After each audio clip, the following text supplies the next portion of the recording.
This video is about subject and verb agreement. What's wrong with these sentences? Is you coming to the movies with me? Sarah and Michael studies for the exam? King Kong be one scary dude. So what's wrong with them? Their subjects and their verbs don't agree. Subjects and verbs must agree in number. This just means that if you have a singular subject, you'll have a singular verb, and if you have a plural subject, you'll have a plural verb. Let's look at some examples. If we go back to those first three sentences we looked at, we can correct them to see that the subjects and verbs should agree. So instead of saying, is you coming to the movies with me, we would say, are you coming to the movies with me? Instead of saying Sarah and Michael studies for the exam, we would say Sarah and Michael study. Plural subject, plural verb. And instead of saying that King Kong be one scary dude, we would say that King Kong is one scary dude. That's what subject and verb agreement means. But unfortunately, it isn't always that simple. Sometimes we have a special type of subject called a compound subject. This means that you have two subjects in your sentence joined by the word and. So it would read subject and subject. When you have two things joined by and, it means there's more than one. So your subject is always plural, and therefore you will always need a plural verb. Let's look at some examples. Here we have the sentence, Phoenix and Tucson blank the two largest cities in Arizona. We have a compound subject here, Phoenix and Tucson. Because we have the word and, we know that we're talking about two cities. So we need a plural verb. So which one of the verbs is, are, or am would make the most amount of sense in this sentence? Are. Phoenix and Tucson are the two largest cities in Arizona. Another special type of subject we can see in our sentences is a collective noun. A collective noun is a singular noun, but the meaning of that noun implies it's made up of more than one thing. These are words like team or choir. We only have one team, but we have many players. There's only one choir, but there are many singers.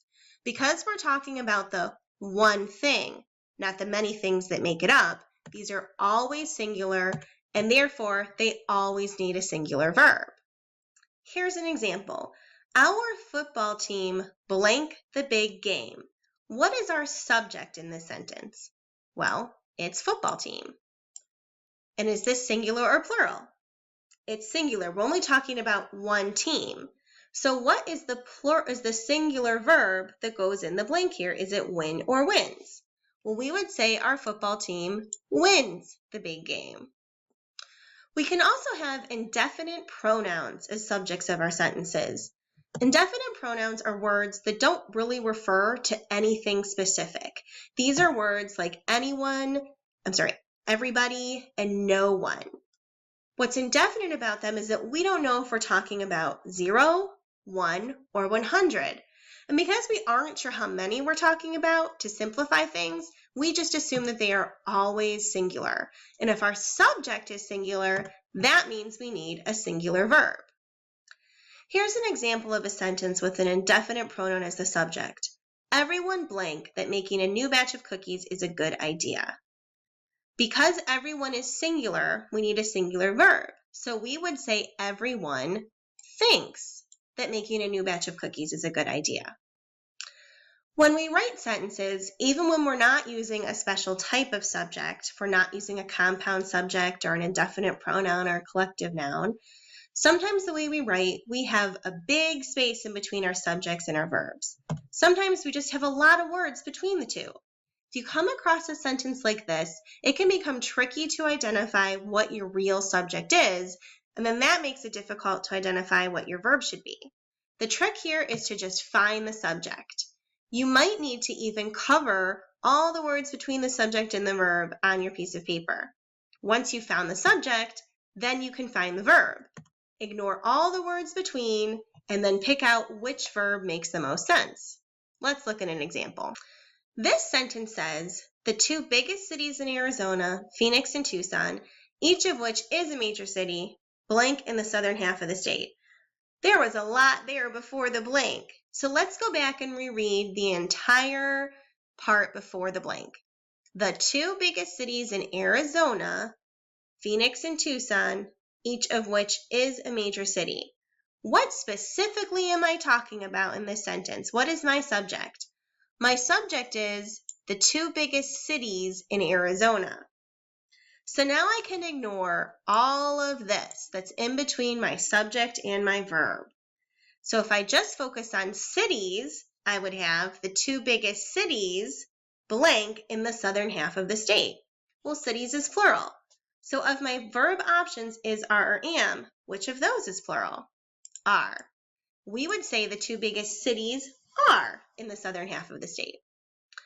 The subject-verb agreement rule that generally poses the most amount of problems for students is that when you have the word or nor in your subject. Now, earlier we saw when you had the word and in your subject, and we said that meant that you had two subjects. But or nor means you actually have a choice of two subjects. So how do you know which one to choose? What if one's singular and one is plural? What should your verb be? Here you want to choose the subject that is closest to the verb and use that to determine whether your verb should be singular or plural. So here's an example of a sentence with or nor in the subject. Either the mountains or the beach, blank, good for vacationing. What are my choice of subjects here? I have mountains and I have beach. Mountains is plural and beach is singular, so how do I determine if my verb should be singular or plural? I choose the subject closest to the verb, and that is beach. So I would use beach is singular, so I would use the singular verb is. Either the mountains or the beach is good for vacationing. But this is why this rule is so tricky for students, because what happens if I flip-flop my subjects? Either the beach or the mountains, blank, good for vacationing. I still have the same two subject options, beach or mountains. If I follow my rule, I'm going to go with the one closest to the verb, and that is mountains. But this time, my subject is plural. So instead of choosing is, I would choose the plural are. And so now I would have either the beach or the mountains are good for vacationing. The sentence has the exact same meaning, but the positioning of the verb of the subjects around the word or is what's critical to determining whether or not your verb should be singular or plural. The last subject-verb agreement rule we're going to look at is when your subject is here or there. And that's your entire subject. That's all you have that comes before your verb. So in order to figure out whether your verb should be singular or plural, because here or there aren't really ever singular or plural, you need to read the rest of the sentence and find the noun that comes after the verb. And then that will tell you whether your verb should be singular or plural. If the noun that comes after the verb is singular, your verb is singular. If the noun that comes after the verb is plural, your verb is plural. So let's look at some examples of sentences that have here or there as the subject. The first example reads, there are blank many reasons why I am in school. Our subject is there, so our rule says we should find the noun after the verb. The blank is for the verb, so the noun is reasons.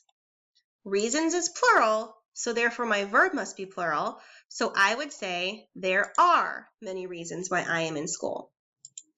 Now let's look at the next example. Here blank the book I lost.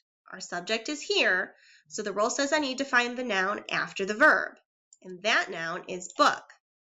Book is singular, so my verb must be singular, so I would say here is the book that I lost.